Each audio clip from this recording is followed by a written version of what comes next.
Stan avait en fait un demi-frère du même père. Il pensait que son frère était pauvre, mais il s'avéra que c'était un super riche. So then, where do you live? Up there.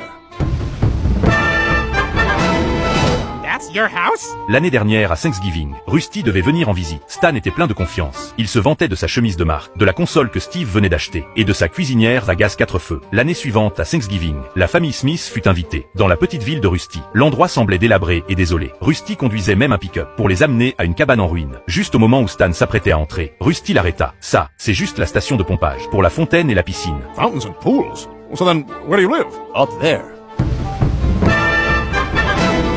Whoa, somebody just got cuter.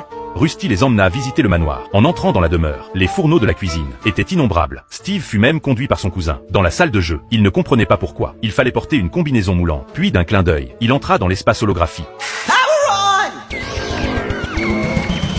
Steve demanda où était la télécommande, pour découvrir avec surprise que son corps était la télécommande. Regardant les gestes de son cousin, il commença lui aussi à essayer.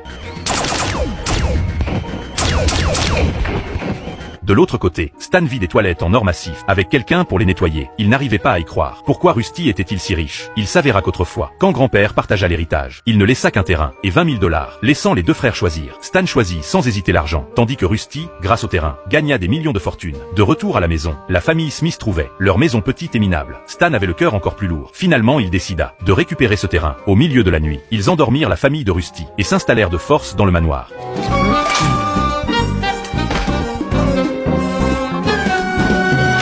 Le lendemain, Rusty arriva avec la police. La famille Smith fut maîtrisée et directement jetée dans un hélicoptère. Stan, fou de rage, frappa le siège, cassa accidentellement le levier et assomma le pilote. L'hélicoptère fit 800 degrés de rotation avant de s'écraser. Miraculeusement, la famille survécut. Is everyone okay? Yeah, I think so. Thank God.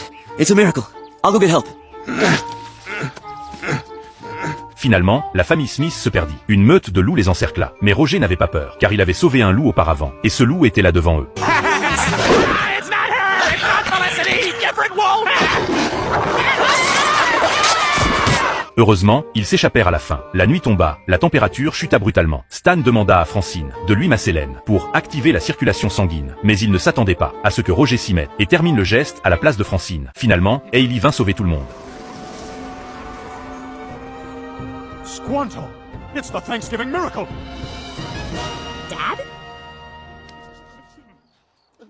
Roger a de nombreuses identités confuses. La journée de Roger commence. En jouant un petit poussin, il a un mémo, et chaque fois qu'il termine un rôle, il tombe. Puis il saute et devient instantanément une femme au foyer, court rapidement vers un ménage, pour préparer le petit déjeuner d'un homme. Puis il vérifie l'heure, et se précipite vers le métro, pour jouer un mendiant sourd-muet. Il finit le travail à l'heure, puis court vers un hôpital, se transforme en bébé, et reçoit les soins des infirmières. Il a de nombreuses autres identités. Un vendeur en ligne mal noté, un élève de 5e, dans une famille asiatique. Il a même fait un moule de sa main, après avoir enlevé ses vêtements. Roger devient un athlète.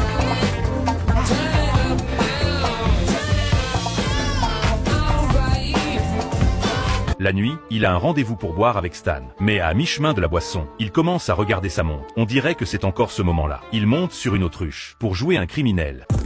Nacho Bartiromo, serial killer. Yeah!